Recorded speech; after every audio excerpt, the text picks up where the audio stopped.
Hi, it's Mike with AskTractorMike.com. Well, I want to tell you about a service activity that you need to do on your tractor on a fairly regular basis. And it's something you don't do on your car because they're different. You wouldn't even think about doing it for the most part. And it's something that if there's a failure that results in it, even if it's a brand new tractor, it's not going to be covered under warranty.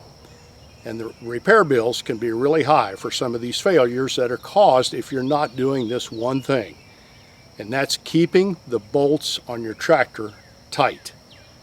Now you may say, why do I have to do that? Aren't they tight from the factory? Well, hopefully they are, but I'm going to tell you a couple of stories as we go along today about when they are not tight from the factory and why you need to check them.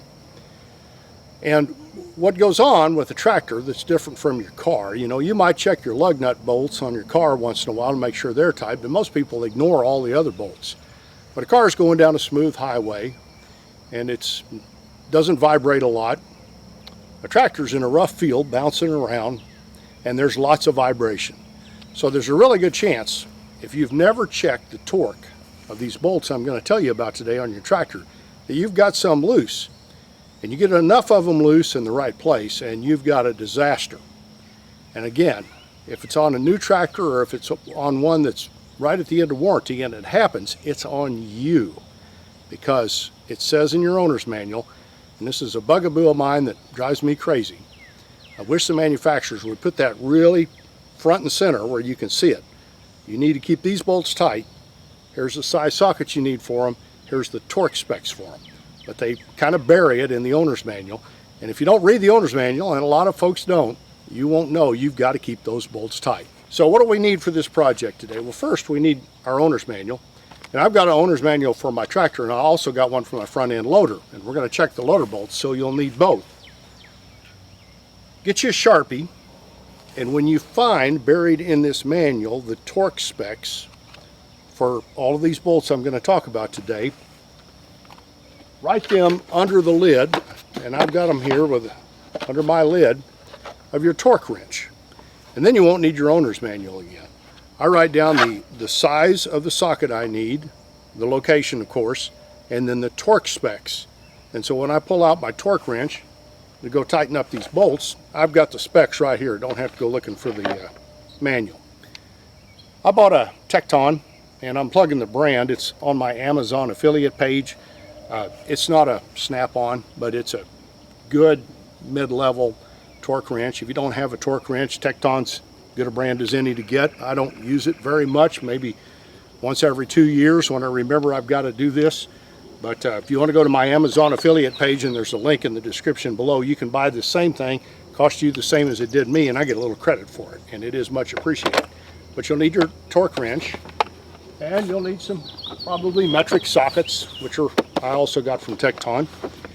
And there's only a couple in here that I use for this, but this has got a bunch of them. And then we're going to go to work. Now, what bolts do we need to check? Let's start at the front of the tractor. First thing we're going to look at is the wheel bolts that hold the front wheels on. Go around, and I bet you find one or two of those are worked their way a little bit loose. Those front wheels are under a lot of pressure with a front end loader, all that weight on it, and they can get loose over time. Next, as we're going toward the back of the tractor, check your front end loader bolts, the bolts that hold the front end loader on the tractor. Because again, your loader's going up and down, there's a lot of vibration there, they can work loose. And if they shear off, if you get enough of those loose and they shear off, it's really bad, because you've got to get the old bolt out of the frame. You may have to tap it out a little bit. It's an expensive repair. You don't want that to happen, and it has happened. I've seen it happen. Next, we go back to the rear wheels. Now, some of you have just got lug bolts or lug nuts that hold the rear wheel on, but a lot of us have these other bolts that hold the center section to the rim. And the reason those are there is because you can change the tread setting on your tractor. If you're on slopes and you want to make your tread setting wider, if your rim bolts to your center section, you can do that and you have multiple settings. But you want to test the torque on those bolts as well, because they can work loose. And I'll tell you a story about that. When I was in the farm equipment business, I was at a product introduction at the Park Place Hotel in Kansas City, Missouri. and we were unveiling a whole new line of tractors, the company I worked for. It was winter, and it snowed quite a bit.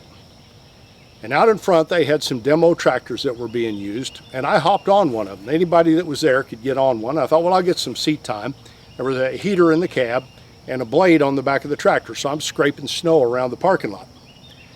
And I'm scraping snow behind there were 4 guys that owned the company. 3 of them were there, and their nice cars were the ones I was scraping snow behind. I thought, I'll make some brownie points getting the snow out back of the executive vice president and the president and those guys. And all of a sudden, here came a service manager holding a bolt, big bolt, and his eyes were this big. And he's going, "Stop!" So I stopped the tractor and opened the door, and he was holding that bolt, and he said, "You need to stop right now." And I said, "Where's that bolt go?" And he goes, "It's the bolt that holds the center section onto the rim. They didn't get them tight at the factory. And on the back of the tractor you're running right now, which was 105 horsepower, you've got 2 left." So I was about ready for that whole wheel to come off and go down, probably on a vice president's car, and that would be the end of my brownie points. So even on a new tractor, this can happen. So next thing we're going to tighten are the roll bar bolts. And that's a safety issue.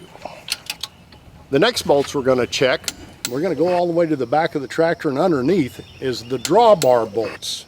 Now most of us don't use drawbars much. I don't. Hardly ever use my drawbar. But you want to make sure the bolts there are tight, especially if you pull any kind of tillage implements with that drawbar. And finally, we're going to take it one step further. Most of us have a bush hog, that's a brand name, but a brush hog, rotary cutter, or a finish mower. We're going to check the bolts on them. All the bolts that hold it together, and especially the bolts that hold the gearbox down. Because if that gearbox should happen to come loose, it's going to be really ugly really quickly. I've never heard of a failure like that because you tighten them really tight, but we sure don't want to risk that. So make sure they're tight. If you want to hear a story today about the ugliest failure I've ever heard about related to loose bolts, I'll tell you. I was at the Pittsburgh Farm Show in Pittsburgh, Kansas one year, and there's a customer up in a white, what was the model number? 6145 tractors, 145 horsepower, white brand of tractor. And he was up sitting in the seat, and I hopped up there and I said, "Can I help you?" And he said, "Oh, I'm just looking at what they've changed." Well, he's obviously the owner of a white tractor. And I said, "So you've got one of these?" He said, "Oh yeah." And I asked him what he thought of his tractor. He said, "Oh, I absolutely love it. One of the best tractors I've ever owned. Good power, good fuel economy, like everything about it." And he goes, "Well, I did have one complaint, one thing that went wrong with it." And I said, "What's that?" And he said, "Well, I was driving down the highway going from one farm to another with a planter on the back, and he said the front axle came out from underneath it. And he said, luckily I had my seatbelt on because the whole front of the tractor dropped down. The weights started digging into the pavement. And he said, if I hadn't had my seatbelt on, I would have gone through the window." He said, "But that's the only problem I've had with it. Otherwise, it's been a great tractor." And he said, they fixed all those problems and got me back in the field. I'm like, oh. I'm not sure I would have had that good an attitude if I'd have had that kind of failure. When he was telling me this, I was remembering reading a service bulletin on white tractors. And there was what they call a castle nut that held the front of the tractor onto the front axle. And the big old castle nut on a big pin that came down, and that castle nut had to be really tight, and then there was a big cotter key that went through it to keep it there. And a few of them got out of the factory. I don't know if there was a disgruntled employee or what happened without the cotter key. And the failure that resulted was the front end of the tractor came off and down she went. And that may have been the only one that happened in North America because that service bulletin was mandatory. It was a drop everything, go fix this right now kind of a deal. But it's the worst failure I've ever heard related to loose bolts. So I'm curious.